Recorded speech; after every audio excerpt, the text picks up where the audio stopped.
Hey guys, how's it going? Twigs here. So I'm pretty sure a lot of you guys have pulled on the Herta just because she's hot as hell. Everyone knows her due to lore reasons, story reasons, and also big other thing, she's an emanator of erudition. So there's a lot of reasons to pull for the Herta, and I wouldn't blame you guys if you did. And the one big topic that I want to kind of go over is to help you guys with some knowledge that I've picked up if you were going to be running the Herta with mini Herta. That's what I'm going to call this Herta from now on, is pretty much mini Herta. So before we jump into this, hit that like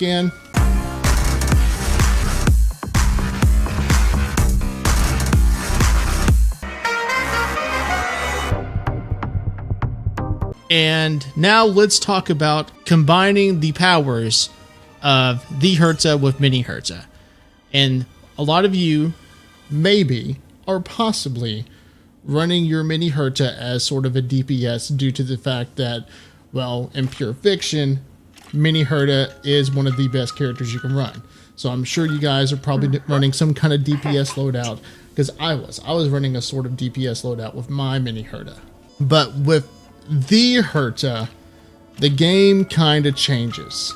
The thing is that I went into MOC with my sort of DPS mini Herta, with my somewhat scuffed built the Herta, and I was somewhat unimpressed. After I kind of backed out of MLC and I was wondering, why does my gameplay feel somewhat lackluster? Then I started doing some research, and then things started to click. It's mostly due to this passive talent ability right here. So after an ally attacks a target, the Herta will regenerate 3 energy per target, stacking up to an amount of 5 targets.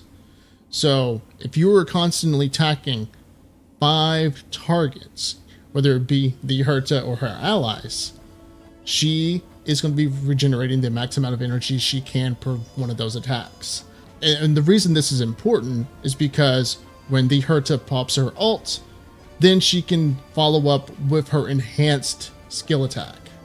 So that's basically the flow you want to do. You want the Herta to pop her ult as often so she can follow up then with her enhanced skill. So why is this bonus ability so important?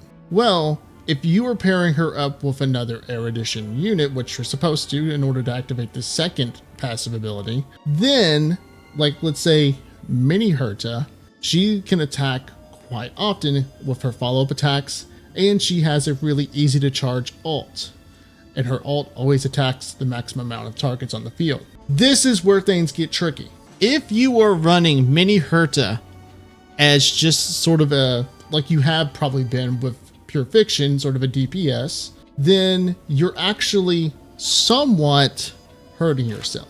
Yeah, you're getting the maximum amount of damage you can out of your mini Herta, but that's not actually what you want to do. I believe, based on what I have looked into and kind of picked up on what probably people should be doing with their mini Hertas when they're combining them with their big Hertas, is switching your rope to energy recharge. And then running, hear me out again, passkey as your light cone. Now mine's super position 2 because I'm like everyone else. I just end up burning my light cones for XP, and unfortunately I just picked up on this. Luckily I had at least 2, and I was able to now have a super position 2 passkey. Obviously I'm going to work on getting this higher. If you have this higher, great. That's actually wonderful. So to my point, if you're running an energy recharger rope, and even if you want to go even further beyond and use one of the 2-piece energy recharge sets for your ornaments, even better. Then run passkey. That way every time you use your skill, you regenerate energy. What this basically allows you to do is just start funneling energy into your mini Herta. More often you pop your ult now, you are going to be funneling energy into your big Herta. That's the point. That's the cycle. More energy recharge means more ults, meaning more often you're hitting targets with mini Herta's ult, meaning more often you are funneling energy into your big Herta. And the more often big Herta pops her ult, the more often you are popping big Herta's enhanced skill. The cycle repeats itself over and over again. So now you're probably picking up why you should probably take your mini Herta and shift her into basically being a battery for big Herta. So now I want to kind of get back into this gameplay I was showing you just briefly a bit ago. But the reason you can't see the sides of my screen is because I was playing this gameplay on my widescreen monitor. So just kind of excuse me for that.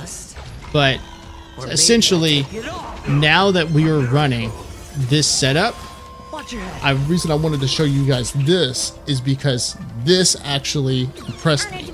This actually was a major improvement going from a Herta, mini Herta that is, that was focused on outputting more damage to now a mini Herta that's more focused on funneling our energy to the big Herta. And here we go, enhanced attack.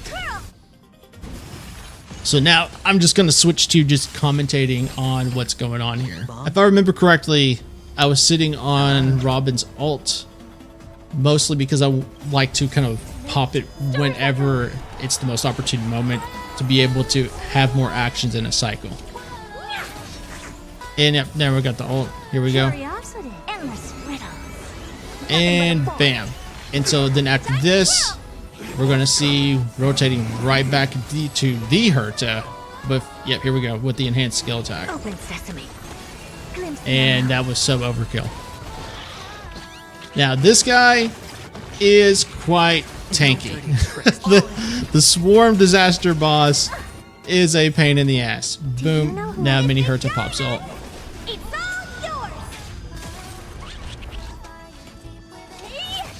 And almost, yep, just, that was pretty much half. If we had a higher superimposed passkey light cone, sure, I'll play along. That would be even more energy. We would have been over half. Alright. Venturine's going to heal shields with follow-up attacks and then put the crit damage debuff on True Sting. More shields, I got pretty lucky right there. And now, yep, ult, and then we're going to go back into enhanced skill. Yep, here we go. Expand your thinking. Watch it crow. Time to twirl. And if you guys do have Adventurine is actually a really great teammate. And the thing is, Adventurine's just great overall. Adventurine fits like a glove in just about every team, even in this team because he hits multiple targets with his follow-up attacks. And you guys know Robin. Robin's one of the best support characters in the game, right next to Ruan Mei.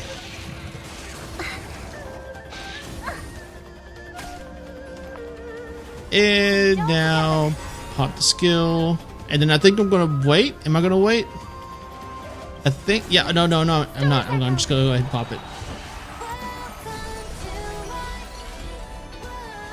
And yep, skill. I'm definitely gonna work on getting a attack. And then here we go. We do skill, pop ult, and then we're gonna advance forward and do an enhanced skill. And there you go. That way you can maximize as much damage as you can.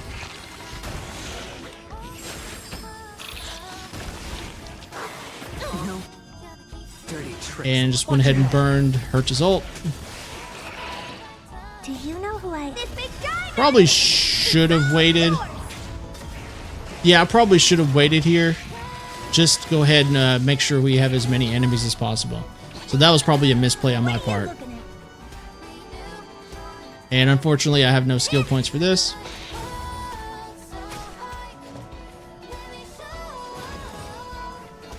Expand your thinking. Boop.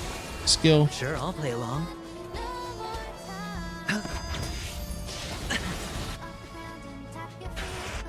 I think I held off. Did I hold off? Yeah, I just held off. Yep. And then I was going to wait for Adventurine's follow-up. and then pop the ult in case I get more stacks. Bust. Now, the reason I targeted this guy is because this guy sucks. I hate it when he explodes and then puts his debuff on my teammates. That almost ruins a cycle or two whenever he actually hits that explosion on you. There's a dangerous thing, you know. Endless. And ult. Nothing but a void. Time to twirl. Now, the reason I did it there, the reason I popped ult before Herta did her turn is because I didn't have any skill points. Open sesame. I only had one. Watch it crumble. Honored to meet me. Yeah, basic attack. Yeah, I was waiting to see if I was going to basic attack or not. That was a wise play on my part on that turn. And ult. Do you know That way I at least get 3 stacks. It's all yours. Hedge your bets. And Venturine does his basic attack. And then Herta with her skill. Listen to the final song of life. What am I waiting for? What are you looking at? Bam. Almost. Almost filled up the Herta's ult. Sure, I'll play along. Tonight. Advance forward. Probably because cycle's about to end. Open sesame. There we go. And then this is where the rotation starts. Curiosity. Endless riddles. Nothing but a void. Bam. Enhanced skill. Change of thinking. Glimpse the unknown.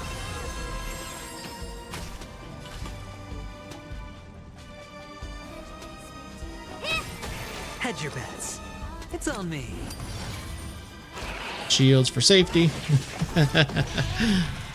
And this should pretty much spell the end for this boss. Bust. Or maybe I'll take it all. Watch your head.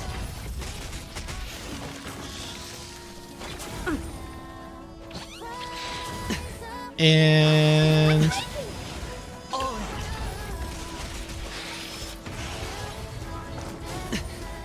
Honored to meet me. pops. Am I gonna pop skill? No, basic attack, probably because Herta was next in turn. And then ult. Do you know who I... This big diamond! It's all yours! I don't have time for games. Open sesame. Time to twirl! And that's it. So, as you guys can see there, that was actually a fairly smooth run. So that is fairly good. I think I took about 2 cycles on the first half with my Firefly team. And then with this, fairly good. And honestly, as I said, I did make a misplay here and there. I believe if I played perfect, had my The Herta more built properly with the time that I have, obviously with just a few hours, it was very scuffed. And then smoothed out my mini Herta build and got more superimpositions for that 3-star light cone that I'm telling you about with passkey. I think that would have probably accounted for probably a turn less, 2 turns at best. That's not bad. Not bad at all for using a OG 4-star character with the Herta. And then right here, I'm just kind of cycling through builds, but straight up, you guys, I just wanted to kind of get this information out to you guys just so you kind of get an idea of the ideas that I'm looking at for how to effectively do the Herta build or team composition with mini Herta. With that being said, definitely head down to the comments. Let me know what you guys are thinking. How are you guys feeling about your The Herta builds? It's so funny calling her The Herta. But how are you guys feeling about your Herta builds? Let me know if you guys have any questions or any thoughts you want to share about this idea that I'm still processing and working on. Hit that like and subscribe button. It helps out the channel, helps us grow a community over here. Again, thank you guys for watching. You guys have been great, and I'll catch you guys later.